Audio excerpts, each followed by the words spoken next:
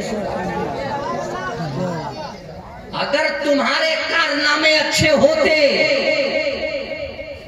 تو تمہارے بادشاہ بھی اچھے ہوتے۔ جب تک لوگوں کے کارنامے اچھے تھے تو کسی کو محمود غزنوی جیسا بادشاہ ملا، کسی کو ہارون رشید جیسا بادشاہ ملا، کسی کو عمر بن عبدالعزیز ملا۔ اور جب لوگوں کے کارنامے بدل گئے، جب لوگوں نے نماز کو چھوڑ دیا، جب لوگوں نے زکوٰۃ دینا چھوڑ دیا، جب لوگوں نے خدا کو راضی کرنا چھوڑ دیا، تو پھر حجاج بن یوسف ثقفی جیسے ظالم و جابر بادشاہوں سے سامنا کرنا پڑا، یزید جیسے فاسق و فاجر کا سامنا کرنا پڑا۔ کیوں؟ اس لیے کہ مسلمانوں کے جیسے جیسے حالات بدلتے گئے ویسے ویسے بادشاہ بدلتے گئے۔ اگر آج بھی ہم اپنے گریبان میں جھانکیں اور اپنا جائزہ لیں اور اپنی اصلاح کریں تو پیارے مسلمانوں، گورنمنٹ آج بھی بدل سکتی ہے، حکومت آج بھی بدل سکتی ہے۔ یہ حکومت اللہ کے اختیار میں ہے، اللہ جب چاہتا ہے جس کو چاہتا ہے کرسی حکومت پر اس کو بٹھا دیا۔ یہ اللہ کے اختیار میں ہے۔ تو اپنے کارنامے اچھے کرو، اپنی اصلاح کرو، اپنے آپ کو تو بدلو۔ ہر آدمی دوسرے کی طرف انگلی اٹھا رہا ہے، آدمی اچھا نہیں ہے، یہ شرابی ہے، وہ جواری ہے، یہ ظالم ہے، یہ فاسق ہے، یہ زانی ہے۔ بس صبح سے لے کر شام تک ہمارا کام یہی ہے، ایک دوسرے کی غیبت کرنا۔ لیکن ہم کبھی اپنے گریبان میں جھانک کر نہیں دیکھتے کہ ہم کتنے پانی میں ہیں۔ کبھی دیکھا جھانک کر؟ آؤ قرآن کی روشنی میں بتاؤں۔ میں بتا رہا تھا کہ عقل مند لوگ، چتر چالاک لوگ رہتے یہی ہیں، مگر تیاری وہاں کی کرتے ہیں، آخرت کی۔ سورہ رعد کی آیت کریمہ ہے، اللہ رب العزت نے اس کے بعد عقل مند لوگوں کی کوالٹیز